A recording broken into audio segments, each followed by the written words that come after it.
Hello, Melissa here at Twin Oaks Family Farm. It is November 27th, 2024 when we're recording this. Y'all want to help me look for eggs? Please do. We are in the hen house that is mainly production reds that are about a year old. And production reds are a beautiful red feathered, almost burgundy feathered breed of chicken that is a hybrid that combined Rhode Island red and New Hampshire red for a great dual purpose bird. We are using them for egg production. So when I come into their pen, I always look around right here on the floor at the door for eggs. Oh, and we spy one there. Do y'all see it at the base of the water? Okay. I set my basket here on top of their feeder. And then I look around. So I look right here where I'll step. I don't see any here. And then I look around this feeder and there is one there. Hi, girl. Hi, girl. We don't attempt to, good morning, she's an isogram. We don't attempt to name the Rhode Island Reds because there's so many of them and they look so much alike, I could never keep them straight, okay? So that one definitely needs washed up, but it's okay. So we check eggs about 4 times a day, okay? So then we'll go over here and check around this feeder too. And this corner they like to lay in, and we'll make our way along this wall.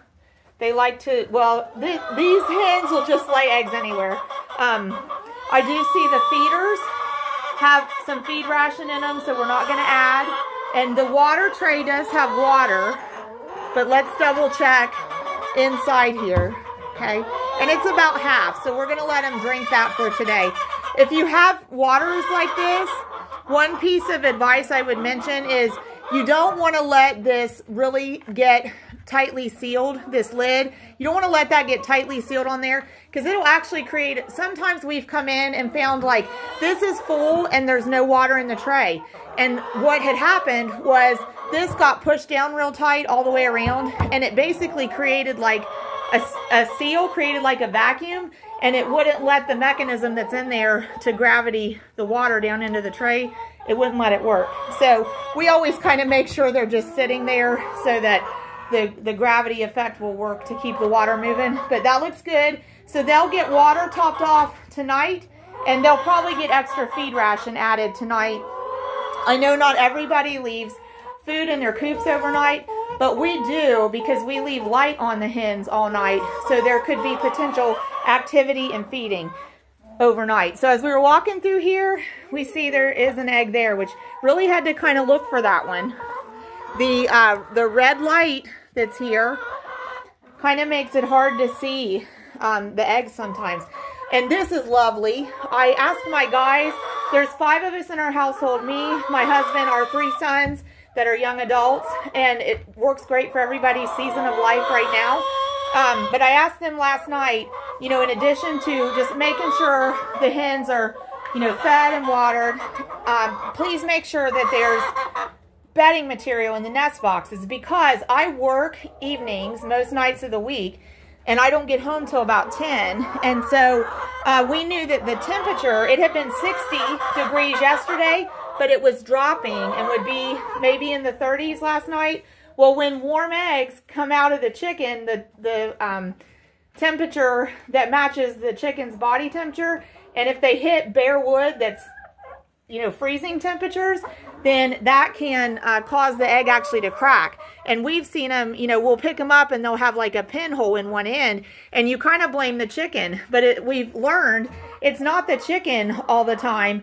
If that warm egg hits a cold bare wood, it'll make a fine crack, and that crack will stress and a little pinhole place will pop out of it, okay? So I asked them, please make sure that we get nesting material in those nest boxes to prevent that, and they did. Let me bring my basket over here.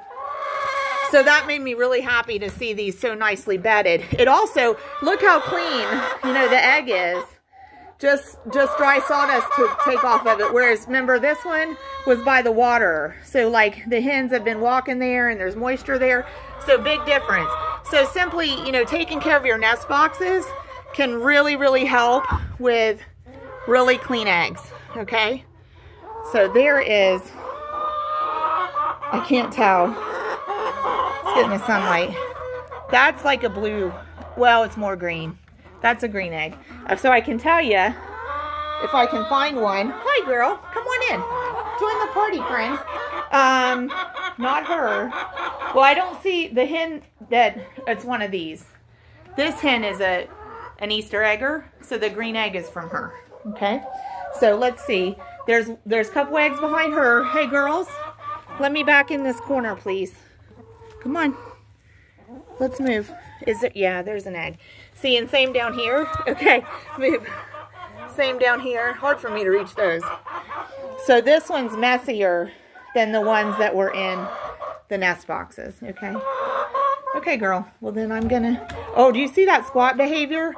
If you have young hens and you're wondering, like, are they gonna start laying? When hens are active layers, they exhibit that squat behavior. Like if you move toward them or try to pet them. Not all the time, but if you have young hens that you're wondering if they're at the point of lay, when they start to exhibit that squat behavior, you can be pretty sure they're going to start laying eggs pretty soon. So we actually got a great haul of eggs out of here. I didn't count them. We already had 6 eggs, I think, from our other pen, and so I don't know, we got 3, 4 off the floor. There was about 5 in the furthest box. That's probably about 8, 9, 10, 11, 12, 13. There was probably 13 or 14 in here already.